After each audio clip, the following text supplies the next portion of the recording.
Pada kesempatan kali ini saya akan membahas suatu materi PPKN yang berjudul Kedudukan, Fungsi, dan Tujuan Wawasan Nusantara. Sebenarnya kalian tuh tahu nggak sih apa itu Wawasan Nusantara? Wawasan Nusantara kalau kita gabungkan yaitu sebagai cara pandang mengenai diri dan lingkungannya sebagai negara kepulauan dengan semua aspek kehidupan yang beragam secara bulat dan utuh dalam wadah NKRI atau Negara Kesatuan Republik Indonesia. Nah, saya sedikit menyampaikan asas wawasan Nusantara. Asas wawasan Nusantara merupakan sebuah ketentuan atau kaidah dasar yang harus dipatuhi, ditaati, dipelihara, dan diciptakan oleh semua penduduk negara Indonesia. Nah, asas wawasan Nusantara sendiri tercantum dalam alinea keempat, yaitu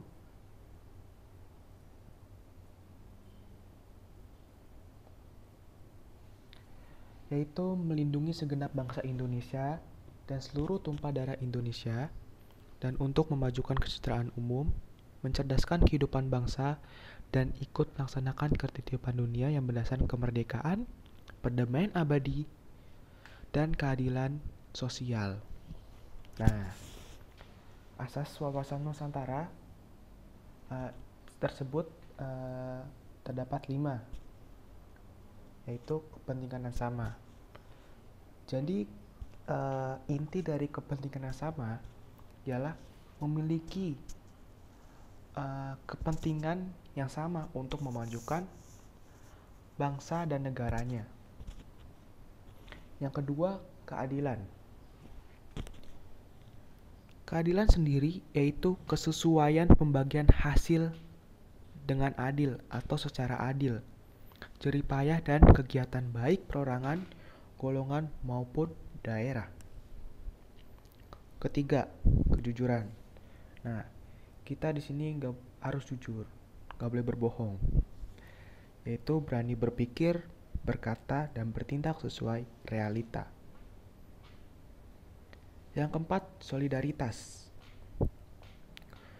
Solidaritas ialah sikap mau memberi dan berkorban bagi orang lain. Yang kelima, kerjasama, yaitu sikap gotong royong, adanya koordinasi, dan saling pengertian satu sama lain. Oke, di sini saya juga membahas kedudukan.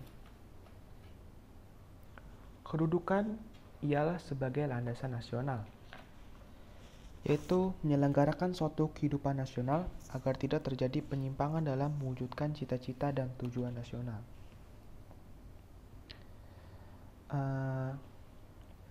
Selain sebagai landasan nasional, juga sebagai visi bangsa, yaitu sebagai bangsa Indonesia yang satu dengan wilayah yang satu dan utuh.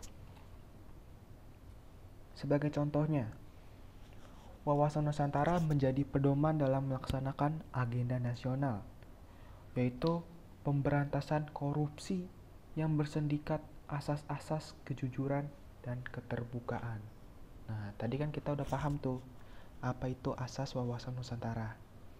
Ayo dihafal ya.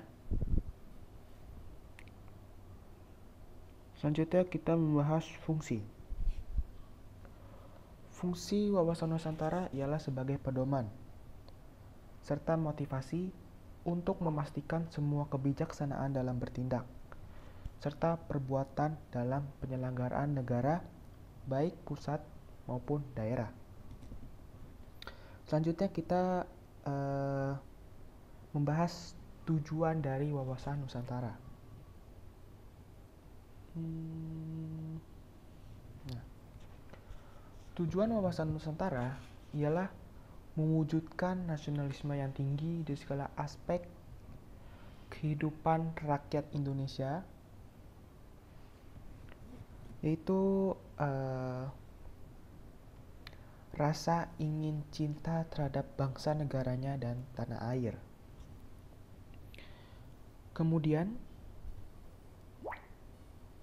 lebih mengutamakan kepentingan nasional daripada kepentingan individu, kelompok, golongan, suku, bangsa, ataupun daerah. Nah, kepentingan nasional itu ialah tujuan yang dicapai sehubungan dengan kebutuhan bangsa atau negara dengan hal yang dicita-citakannya.